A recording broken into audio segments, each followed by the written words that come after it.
and welcome back to Chapter 5 of The Great Gatsby. If you're watching, you can tell it was a hair wash day. My hair looks clean and unstyled. How have you been doing? Have you been doing well? Are you enjoying Great Gatsby? I think it's different to hear every word performed rather than reading. You know what I have noticed since starting these books is I have a terrible tendency to skip over descriptive words often. And this is the first time when I'm doing these things that I'm reading it carefully enough to pick up on the styles of these authors and not just the characters themselves. And to realize that bad habit I have. It's been so wonderful. I so absolutely enjoy it, and I hope you do too. Chapter 5. When I came home to West Egg that night, I was afraid for a moment that my house was on fire. 2 o'clock, and the whole corner of the peninsula was blazing with light, which fell unreal on the shrubbery and made thin, elongating glints upon the roadside wires. Turning a corner, I saw that it was Gatsby's house, lit from tower to cellar. At first I thought it was another party, a wild rout that had resolved itself into hide-and-go-seek or sardines in the box, with all the house thrown open to the game. But there wasn't a sound, only wind in the trees which blew the wires and made the lights go off and on again, as if the house had winked in the darkness. As my taxi groaned away, I saw Gatsby walking toward me across his lawn. "Your place looks like the World's Fair," I said. Does it?" He turned his eyes toward it absently. "I've been glancing into some of the rooms. Let's go to Coney Island, old boy, in my car." "It's too late." "Well, suppose we take a plunge in the swimming pool. I haven't made use of it all summer." "I've got to go to bed." "All right." He waited, looking at me with suppressed eagerness. "I talked with Miss Baker," I said after a moment. "I'm going to call up Daisy tomorrow and invite her over here to tea." "Oh, that's all right," he said carelessly. "I don't want to put you to any trouble." "What day would suit you?" "What day would suit you?" he corrected me quickly. "I don't want to put you to any trouble, you see." "How about the day after tomorrow?" He considered for a moment, then, with reluctance, "I want to get the grass cut," he said. We both looked at the grass. There was a sharp line where my ragged lawn ended, and the darker, well-kept expanse of his began. I suspected that he meant my grass. "There's another little thing," he said uncertainly, and hesitated. "Would you rather put it off for a few days?" I asked. "Oh, it isn't about that, at least." He fumbled with a series of beginnings. Why,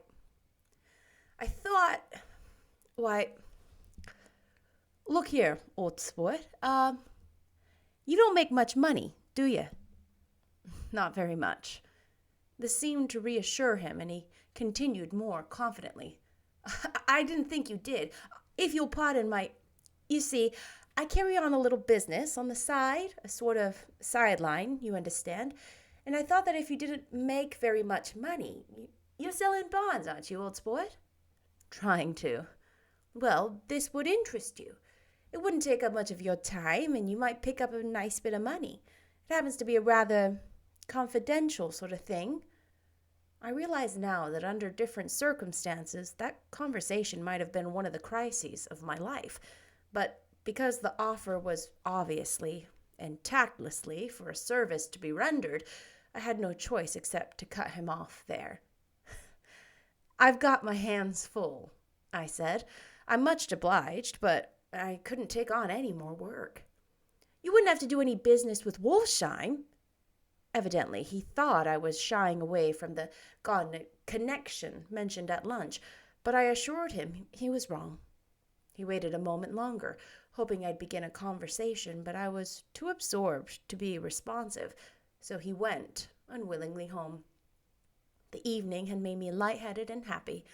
I think I walked into a deep sleep as I entered the front door, so I don't know whether or not Gatsby went to Coney Island or for how many hours he glanced into rooms while his house blazed gaudily on. I called up Daisy from the office next morning and invited her to come to tea. Don't bring Tom, I warned her. What? Don't bring Tom. Who is Tom? She asked innocently. The day agreed upon was pouring rain. At 11 o'clock, a man in a raincoat dragging a lawnmower tapped at my front door and said that Mr. Gatsby had sent him over to cut my grass. This reminded me that I had forgotten to tell my Finn to come back, so I drove into West Egg Village to search for her among soggy whitewashed alleys and to buy some cups and lemons and flowers. The flowers were unnecessary, for at 2 o'clock a greenhouse arrived from Gatsby's, with the innumerable receptacles to contain it. An hour later, the front door opened nervously, and Gatsby, in a white flannel suit, silver shirt, and gold-colored tie, hurried in. He was pale, and there were dark signs of sleeplessness beneath his eyes. Is everything all right? Oh, pardon me. Is everything all right? He asked immediately. The grass looks fine, if that's what you mean. What grass? He inquired blankly. Oh, the grass in the yard.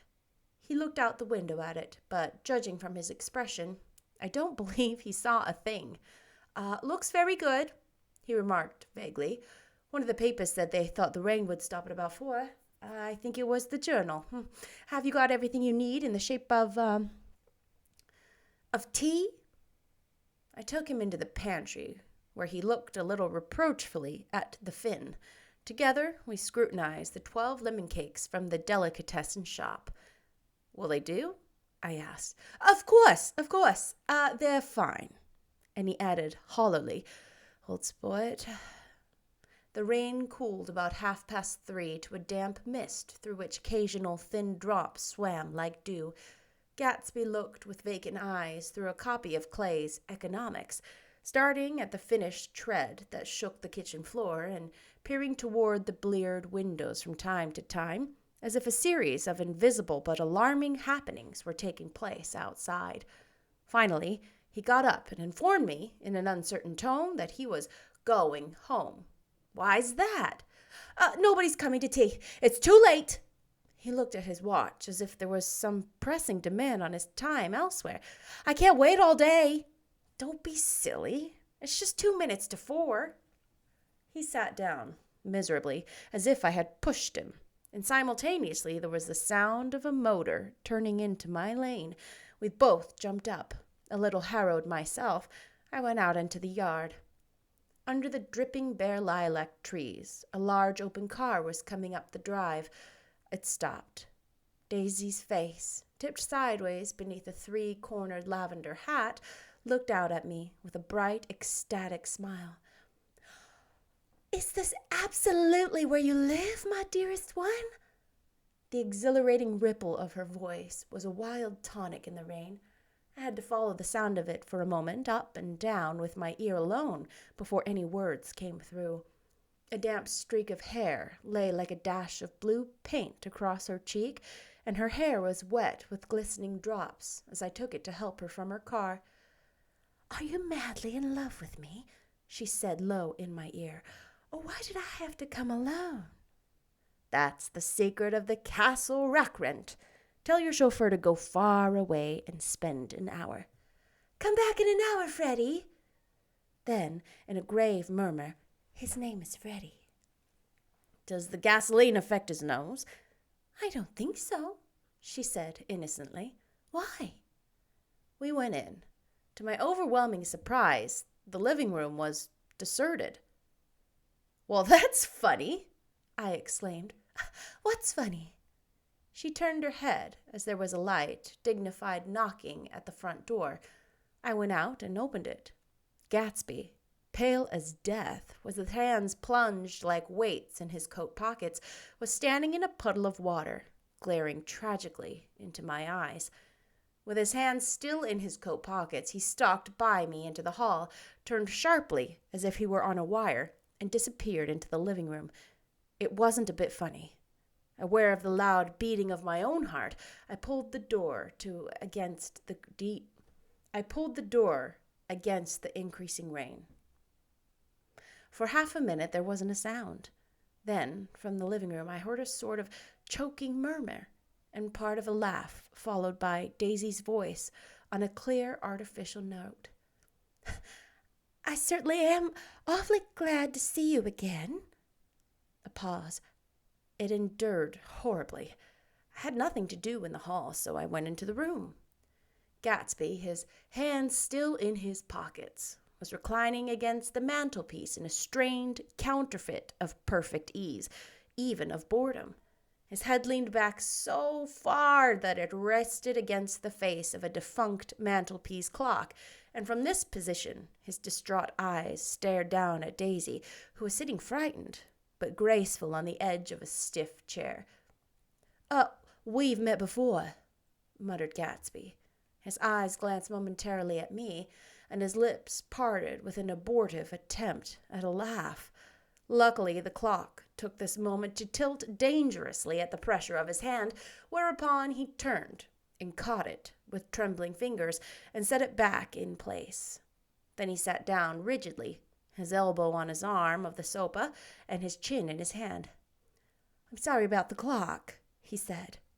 My own face had now assumed a deep, tropical burn. I couldn't muster up a single commonplace out of 1,000 thoughts in my head. "It's an old clock," I told them idiotically. I think we all believed for a moment that it had smashed in pieces on the floor. "We haven't met for many years," said Daisy, her voice as matter-of-fact as it could ever be. 5 years next November." The automatic quality of Gatsby's answer set us all back at least another minute. I had them both on their feet with the desperate suggestion that they might help me make tea in the kitchen when the demonic Finn brought it in on a tray. Amid the welcome confusion of cups and cakes, a certain physical decency established itself. Gatsby got himself into a shadow, and while Daisy and I talked, looked conscientiously from one to the other of us with tense, unhappy eyes. However, as calmness wasn't an end in itself, I made an excuse at the first possible moment and got to my feet. "Where are you going?" demanded Gatsby in immediate alarm. "I'll be back." "I've got to speak to you about something before you go." He followed me wildly into the kitchen, closed the door, and whispered, "Oh, gosh," in a miserable way. "What's the matter? This is a terrible mistake," he said, shaking his head from side to side. "A terrible, terrible mistake. You're just embarrassed, that's all." And luckily, I added, "Daisy's embarrassed too." "She's embarrassed?" he repeated incredulously. "Just as much as you are." "Don't talk so loud." "You're acting like a little boy," I broke out impatiently. "Not only that, but you're rude. Daisy's sitting in there all alone." He raised his hand to stop my words, looked at me with unforgettable reproach, and opening the door cautiously, went back into the other room. I walked out the back way, just as Gatsby had when he had made his nervous circuit of the house half an hour before, and ran for a huge black knotted tree whose massed leaves made a fabric against the rain. Once more it was pouring, and my irregular lawn, well shaved by Gatsby's gardener, abounded in small muddy swamps and prehistoric marshes. There was nothing to look at from under the tree except Gatsby's enormous house, so I stared at it, like Kant at his church steeple, for half an hour. A brewer had built it early in the period craze, a decade before, and there was a story that he'd agreed to pay 5 years' taxes on all the neighboring cottages if the owners would have their roofs thatched with straw. Perhaps the refusal took the heart out of his plan to found a family. He went into an immediate decline. His children sold his house, with the black wreath still on the door. Americans, while occasionally willing to be serfs, have always been obstinate about being peasantry. After half an hour in the sun shone again, and the grocer's automobile rounded Gatsby's drive with the raw material for his servant's dinner, I felt sure he wouldn't eat a spoonful. A maid began opening the upper windows of his house, appeared momentarily in each, and, leaning from a large central bay, spat meditatively into the garden. It was time I went back. While the rain continued, it had seemed like the murmur of their voices, rising and swelling a little, now and then, with gusts of emotion. But in the new silence, I felt that silence had fallen within the house, too. I went in, after making every possible noise in the kitchen, short of pushing over the stove, but I don't believe they heard a sound. They were sitting at either end of the couch, looking at each other as if some question had been asked or was in the air, and every vestige of embarrassment was gone. Daisy's face was smeared with tears, and when I came in, she jumped up and began wiping at it with her handkerchief before a mirror. But there was a change in Gatsby that was simply confounding. He literally glowed. Without a word or a gesture of exultation, a new well-being radiated from him and filled the little room. "Oh, hello, old sport," he said, as if he hadn't seen me for years.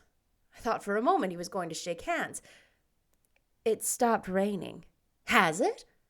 When he realized what I was talking about, that there were twinkle bells of sunshine in the room, he smiled like a weatherman, like an ecstatic patron of recurrent light, and repeated the news to Daisy. "What do you think of that? It stopped raining." "I'm glad, Jay." Her throat, full of aching, grieving beauty, told only of her unexpected joy. "I want you and Daisy to come over to my house," he said. "I'd like to show her around." "You're sure you want me to come?" "Absolutely, old sport." Daisy went upstairs to wash her face. Too late, I thought, with humiliation of my towels, while Gatsby and I waited on the lawn. "My house looks well, doesn't it?" he demanded. "See how the whole front of it catches the light." I agreed that it was splendid. Yes. His eyes went over it, every arched door and square tower. "It took me just 3 years to earn the money that bought it." "I thought you inherited your money." I did, old sport," he said automatically, "but I lost most of it in the big panic, the panic of the war." I think he hardly knew what he was saying, for when I asked him what business he was in, he answered, "That's my affair." Before he realized it wasn't the appropriate reply. "Oh, I've been in several things," he corrected himself. "I was in the drug business, and then I was in the oil business.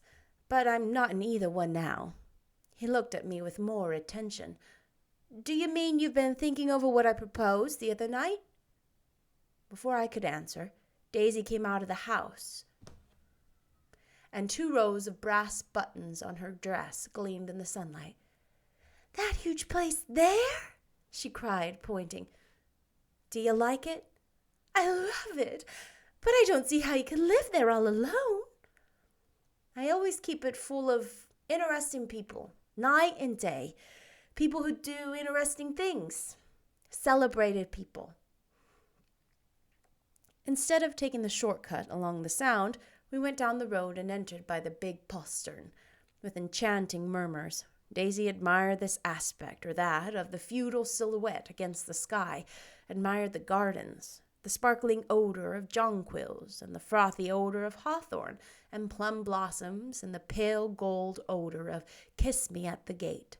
It was strange to reach the marble steps and find no stir of bright dresses in and out of the door, and hear no sound but bird voices in the trees.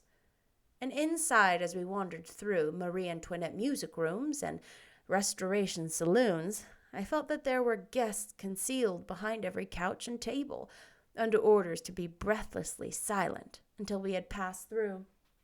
As Gatsby closed the door of the Merton College Library, I could have sworn I heard the owl-eyed man break into ghostly laughter. We went upstairs, through the period bedrooms swathed in rose and lavender silk and vivid with new flowers, through dressing rooms and pool rooms and bathrooms with sunken baths, intruding into one chamber, where a disheveled man in pajamas was doing liver exercises on the floor. It was Mr. Klipspringer, the boarder. I had seen him wandering hungrily about the beach that morning. Finally, we came to Gatsby's own apartment, a bedroom and a bath and an Adam's study, where we sat down and drank a glass of some chartreuse he took from a cupboard in the wall. I hadn't once ceased looking at Daisy. He hadn't once ceased looking at Daisy, and I think he revalued everything in his house according to the measure of response it drew from her well-loved eyes. Sometimes, too, he stared around at his possessions in a dazed way, as though, in her actual and astounding presence, none of it was any longer real. Once he nearly toppled down a flight of stairs. His bedroom was the simplest room of all, except where the dresser was garnished with a toilet set of pure, dull gold. Daisy took a brush with delight and smoothed her hair, whereupon Gatsby sat down and shaded his eyes and began to laugh. "It's the funniest thing, old sport," he said hilariously. "I can't. When I try to—" He had passed visibly through 2 states and was entering upon a third. After his embarrassment and his unreasoning joy, he was consumed with wonder at her presence. He had been full of the idea so long, dreamed it right through to the end, waited with his teeth set, so to speak, at an inconceivable pitch of intensity. Now, in the reaction, he was running down like an overwound clock. Recovering himself in a minute, he opened for us 2 hulking patent cabinets which held his massed suits and dressing gowns and ties, and his shirts, piled like bricks in stacks a dozen high. "I've got a man in England who buys me clothes. He sends over a selection of things at the beginning of each season, spring and fall." He took out a pile of shirts and began throwing them, one by one, before us, shirts of sheer linen and thick silk and fine flannel, which lost their folds as they fell and covered the table in many-colored disarray. While we admired, he brought more, and the soft, rich heap mounted higher. Shirts with stripes and scrolls and plaids and coral and apple green and lavender and faint orange with monograms of Indian blue. Suddenly, it was a strained sound. Daisy bent her head into the shirts and began to cry stormily. "They're such beautiful shirts," she sobbed, her voice muffled in the thick folds. "It makes me sad because I've never seen such beautiful shirts before." After the house, we were to see the grounds and the swimming pool and the hydroplane and the midsummer flowers, but outside Gatsby's window began to rain again, so we stood in a row looking at the corrugated surface of the Sound. "If it wasn't for the mist, we could see your home across the bay," said Gatsby. "You always have a green light that burns all night at the end of your dock." Daisy put her arm through his abruptly, but he seemed absorbed in what he had just said. Possibly it had occurred to him that the colossal significance of that light had now vanished forever. Compared to the great distance that had separated him from Daisy, it had seemed very near to her, almost touching her. It had seemed as close as a star to the moon. Now it was again a green light on a dock. His count of enchanted objects had diminished by 1. I began to walk about the room, examining various indefinite objects in the half-darkness. A large photograph of an elderly man in yachting costume attracted me, hung on the wall over his desk. "Who's this?" That's Mr. Dan Cody, old sport." The name sounded faintly familiar. "He's dead now. He used to be my best friend years ago." There was a small picture of Gatsby, also in yachting costume, on the bureau. Gatsby with his head thrown back defiantly, taken apparently when he was about 18. "I adore it!" exclaimed Daisy. "The pompadour? You never told me you had a pompadour or a yacht." "Look at this," said Gatsby quickly. "Here's a lot of clippings about you." They stood side by side, examining it. I was going to ask to see the rubies when the phone rang, and Gatsby took up the receiver. Yes. Well, I can't talk now. I can't talk now, old sport. I said a small town. He must know what a small town is. Well, he's no use to us if Detroit is his idea of a small town. He rang off. Come here, quick! Cried Daisy at the window. The rain was still falling, but the darkness had parted in the west, and there was a pink and golden billow of foamy clouds above the sea. Look at that, she whispered, and then, after a moment, I'd like to just get one of those pink clouds and put you in it and push you around. I tried to go then, but they wouldn't hear of it. Perhaps my presence made them feel more satisfactorily alone. I know what we'll do, said Gatsby. We'll have Klipspringer play the piano. He went out of the room and called, Ewing! And returned in a few minutes accompanied by an embarrassed, slightly worn young man with shell-rimmed glasses and scanty blonde hair. He was now decently clothed in a sports shirt, open at the neck, sneakers and duck trousers of a nebulous hue. Did we interrupt your exercises? Inquired Daisy politely. I was asleep, cried Mr. Klipspringer in a spasm of embarrassment. That is, I'd been asleep. Then I got up. Klipspringer plays the piano, said Gatsby, cutting him off. Don't you, Ewing, old sport? I don't play well. I hardly play at all. I'm all out of we'll go downstairs, interrupted Gatsby. He flipped a switch. The gray windows disappeared as the house glowed full of light. In the music room, Gatsby turned on a solitary lamp beside the piano. He lit Daisy's cigarette from a trembling match and sat down with her on a couch far across the room where there was no light save what the gleaming floor bounced in from the hall. When Klipspringer had played The Love Nest, he turned around on the bench and searched unhappily for Gatsby in the gloom. I'm all out of practice, you see. I told you I couldn't play. I'm all out of Don't talk so much, old sport, commanded Gatsby. Play! In the morning, in the evening, ain't we got fun? Outside, the wind was loud, and there was a faint flow of thunder along the sound. All the lights going on in West Egg now, the electric trains, men carrying, were plunging home through the rain from New York. It was the hour of profound human change, and excitement was generating in the air. One thing's sure and nothing surer, the rich get richer and the poor get children. In the meantime, in between time. As I went over to say goodbye, I saw that the expression of bewilderment had come back into Gatsby's face, as though a faint doubt had occurred to him as to the quality of his present happiness.